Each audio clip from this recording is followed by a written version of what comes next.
Ukraine.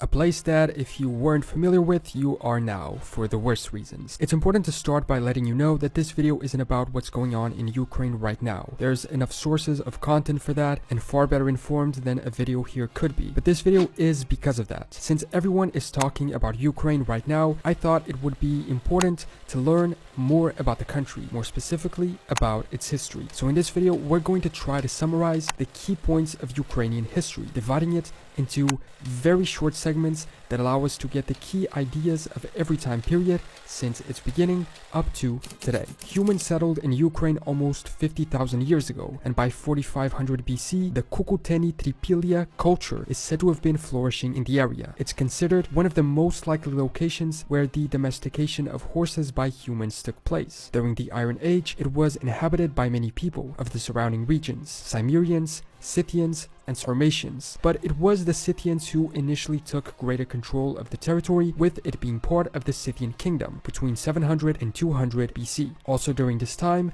Greek, Roman, and Byzantine colonies were established there on the coast of the Black Sea. The most well-known ones were Tias, Olbia, Chersonesus, among others. But these were just colonies, and the people who settled there varied a lot, from the three we saw earlier to others like the Goths, the Huns, the Old Bulgarians. In fact, Old Bulgaria was located there. Then they migrated elsewhere, and the Khazars took over the land along with the Antes. And so we can conclude that since very early on, the lands where Ukraine now is were the home of many peoples and tribes. By this point, we begin to get closer to the Middle Ages, and to what is sometimes called the Golden Age of Kiev, meaning the time of the Kievan Rus. The Kievan Rus was a loose federation of East Slavic, Baltic, and Finnic peoples in Eastern and Northern Europe from the 9th to the 13th century, and under the reign of the Rurik dynasty, founded by the Varangian prince Rurik. The capital of this federation was Kiev, and it was, for most of its existence, the most important city. The golden age of the Kievan Rus began with the reign of Vladimir the Great, who turned Rus towards Byzantine Christianity, an important identity of Ukraine which goes back to this moment, and part of the reason why today much of its population is Christian Orthodox. This federation is also the origin point of Russia, mostly through the Duchy of Muscovy, which took over as the main city after the Mongol invasion temporarily took down the importance of Kiev.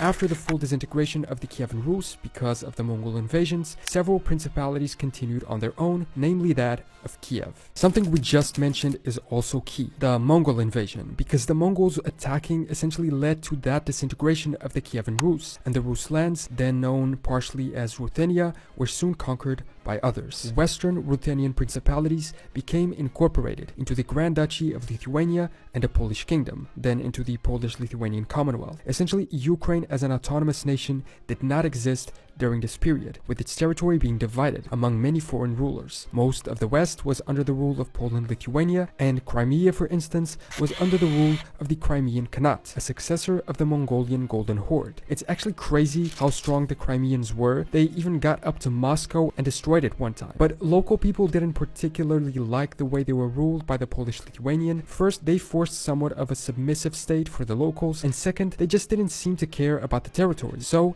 the peasants of the region turned to the Cossacks. The Cossacks were a group of East Slavic Orthodox Christian people who became known as members of democratic, self-governing, semi-military communities originating in the steppes of Eastern Europe. These particular Cossacks had various origins, but were predominantly made up of those who preferred the dangerous freedom of the wild rather than life under the rule of Polish aristocrats. The name Cossack even comes from a Turkish word meaning a free man, and while the Cossacks were initially allies of the Polish in wars against the Turks and the Crimeans, they soon became enemies. The Cossacks did not agree with Polish customs or rules, and in return for their help, they demanded representation in the Polish parliament, as well as recognition of the Ukrainians' Orthodox traditions, at the time suppressed by Poland's Roman Catholic practices. The Polish nobles rejected these requests, and so, by 1648, the Cossacks revolted against Polish rule, led by Bohdan Khmelnytsky, who was celebrated as the liberator of Ukrainian people when he entered Kiev. he founded the Cossack Etmanat, a state which lasted for a short period of time, marking a temporary return of Kievan and Ukrainian sovereignty. But it didn't last long, for two reasons. One, the Cossack state was fragile and didn't have enough loyal allies, forcing them to pledge loyalty to the Russian Tsardom in exchange for an alliance. And two, the Ukrainian territory was highly sought after by other powers, and so a period often known as the Ruin followed. Between 1657 and 1686, a devastating 30-year war among Russia, Poland, the Crimean Khanate, the Ottoman Empire, and Cossacks took place for the control of Ukraine. The Treaty of Perpetual Peace between Russia and Poland in 1686 finally ended the war and divided the lands of the Cossack Etmanat between them, reducing the portion over which Poland had claimed sovereignty. In fact, most of Ukraine came under control of the Tsardom. Soon after, Russia took over Poland as well, and so most of modern Ukraine came under their sovereignty. Under the control of the Russian Empire, Ukraine's territorial organization was vastly different. It was included in the governorates of Chernihiv, Kharkiv, Kyiv, Little Russia, and Volyn. Also, beginning in the 19th century, there was migration from Ukraine to distant areas of the Russian Empire. According to the 1897 census, there were 223,000 ethnic Ukrainians in Siberia and 102,000 in Central Asia. An additional 1.6 million emigrated to the east in the 10 years after the opening of the Trans-Siberian Railway in 1906. The areas in the Far East with an ethnic population of Ukrainians became known as Green Ukraine, perhaps simply due to the opportunity to live in other places within the empire, or perhaps a consequence of a conscious effort by the Russians to suppress any national identity movements at the time by Ukrainians by moving them away from the territory. A small part of Ukraine's territory was also under the rule of Austria-Hungary at this time, Galicia, and this led to an interesting event. When World War I began, there were Ukrainians fighting on both sides. 3.5 million fought for the Imperial Russian Army, while 250,000 fought for the Austro-Hungarian army. And while the Entente won against the Central Powers, the two empires that the Ukrainians fought for both lost, as the Russian Empire and the Austro-Hungarian Empire both collapsed by the end of the war. The collapse of these two empires also coincided with the Russian Revolution and Russia's internal conflict between the White Tsarist army and the Bolshevik forces. During this period, a Ukrainian national movement for self-determination emerged, and several Ukrainian states were briefly in existence. The Etmanat made a comeback, the Directorate, the Bolshevik Ukrainian Soviet Socialist Republic, the West Ukrainian People Republic, and the Utsul Republic. But one had bigger importance than all the rest: the internationally recognized Ukraine's People's Republic, the predecessor of modern Ukraine, created in 1917. Although the Western People's Republic was also important, so much so that in 1919, a Unification Act was signed to merge the two new states, which led to an internal conflict inside Ukraine itself. In the meantime, the Second Polish Republic, also created in the aftermath of World War I, was suddenly at war with Ukraine. It seems it was essentially a war over which of the two successor states would get to rule East Galicia. In summary, the war ended in somewhat of a stalemate, and according to the Peace of Riga, Western Ukraine was incorporated into Poland, which in turn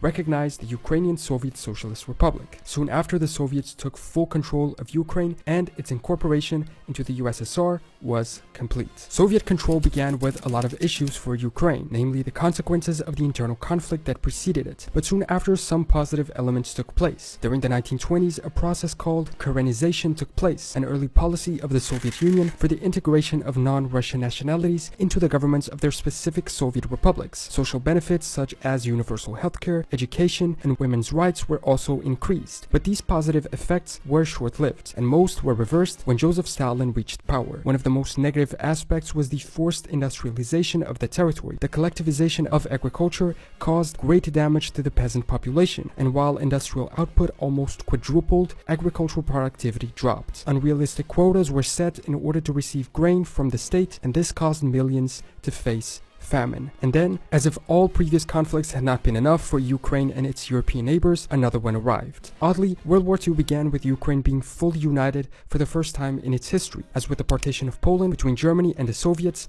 Galicia and Volhynia were given to the Ukrainian People's Republic, although always under Russian rule. But war brings nothing but loss in the long term. In fact, Ukraine was the main battlefield of the Eastern Front and the war between the Axis and the Soviet Union. The losses of the Ukrainian people in the war are said to amount to around 40% of the total losses of the USSR, and Victory Day is still celebrated as one of the 10 main Ukrainian holidays. The post-war was again terrible, from destroyed infrastructure to once again facing famine and also forced deportations, and the tension between Soviet rule and Ukraine was only inverted when Stalin passed away, being succeeded by Nikita Khrushchev as leader of the USSR. He was said to be familiar with the Republic. After taking power, he began to emphasize the friendship between the Ukrainian and Russian nations, and in 1954, the 300th anniversary of the Treaty of Pereyaslav was widely celebrated with the transfer of Crimea to the Ukraine People's Republic. Ukraine then bounced back and arose from its troubles, taking a central stage in the USSR, even supplying it with one of its leaders, Khrushchev's successor, Leonid Brezhnev, a Ukrainian. Another event that marked this post-war period before independence was the tragic incident at the Chernobyl nuclear plant. And finally, with the collapse of the Soviet Union, Ukraine finally regained its independence. In January of 1990, over 300,000 Ukrainians organized a human chain for Ukrainian independence between Kiev and Lviv in memory of the 1919 unification of the Ukrainian People's Republic and the West Ukrainian National Republic. And in 1991, they adopted the Act of Independence, becoming a fully sovereign democracy, paving the way for the modern Ukraine we know today. So, that is a brief history of Ukraine, short in many aspects, I'm sure. Each of these time periods is full of several other details that are very important and even decisive to understand the Ukrainian people, their nation, and its history. But the purpose of this video isn't to make anyone an expert on Ukraine. It couldn't be, as I myself am not one. It is simply to provide a brief and general overview of this country's history throughout time. And I think that we were able to do. Not getting into the events from 1990 onwards, as those mark our current time, and not getting into the current troubles that tragically affect this area of the world. Thanks so much for watching this video. Subscribe if you want, and I will see you next time for more general knowledge.